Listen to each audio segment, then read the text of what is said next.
Assalamualaikum warahmatullahi wabarakatuh. Sampurasun, kumaha damang. Pantepang deui sareng Ibu, berjumpa lagi dengan Ibu Lita Utami dalam mata pelajaran bahasa Sunda. Alhamdulillah, pada kali ini kita masih diberikan kesempatan oleh Allah Subhanahu wa taala sehingga bisa melaksanakan pembelajaran meskipun secara daring. Semoga hal ini tidak mengurangi rasa semangat kalian untuk terus belajar. Pada pertemuan kali ini, kita akan belajar mengenai materi guguritan. Nah, sebelum ke materi, Ibu akan menjelaskan terlebih dahulu kompetensi dasar dan tujuan dari materi ini. Kompetensi dasar yang pertama yaitu mengidentifikasi bentuk, struktur, kaidah, dan aspek kebahasaan guguritan, pupuh durma, dan mijil. Kompetensi dasar yang kedua yaitu mengekspresikan pupuh durma dan mijil dengan memperhatikan ekspresi dan teknik vokal.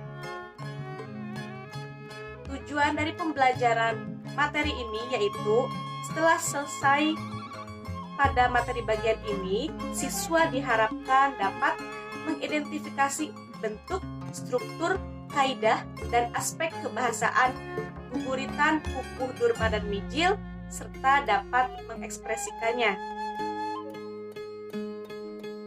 Apa yang dimaksud dengan guguritan? Guguritan merupakan karangan yang ditulis dalam bentuk pupuh atau yang menggunakan aturan pupuh.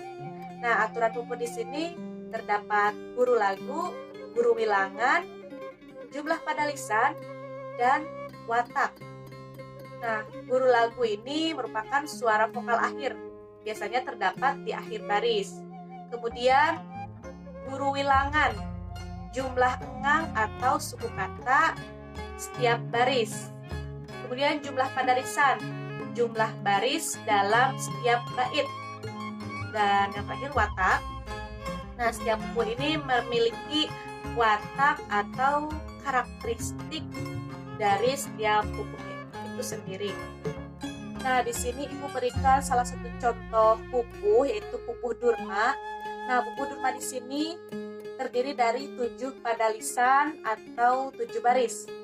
Ya, kita perhatikan pada lisan pertama, gesadia tatan balitungan. Kita hitung guru wilangannya. Gesadia tatan balitungan. Nah, ini jumlah guru wilangnya 12 suku katanya.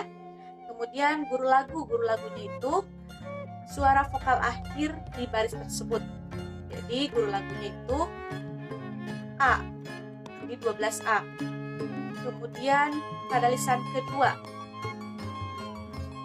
maju ke medan jurit. Nah, guru wilangannya itu 7. Kemudian guru lagunya suara vokal akhirnya I. Jadi 7I. Kemudian yang ketiga, pahlawan margonda. Guru wilangannya 6 dan guru lagunya A.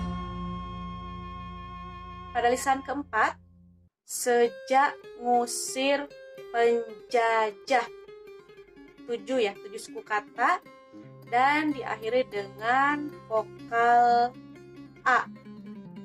Begitupun pada lisan 5, 6, 7-nya sama.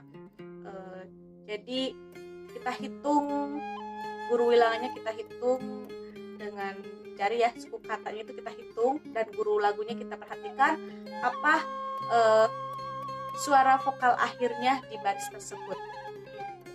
Ketika SD, sebagian di sini pasti pernah belajar tentang pupuh.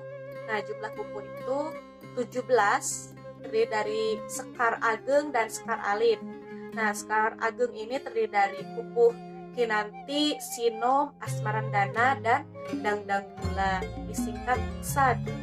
Kemudian sekar alitnya itu ada durma, askumambang, pucung, mijil, pangpur, balakbak, ladrang, lambang, gambuk, gurisa, wirangrong, magatru, dan jurdemu. Itu tempat 17 ya. Ya, anak-anak mungkin untuk pertemuan kali ini dicukupkan sekian. Kita sambung lagi untuk minggu depan. Terima kasih untuk hari ini. Wassalamualaikum warahmatullahi wabarakatuh.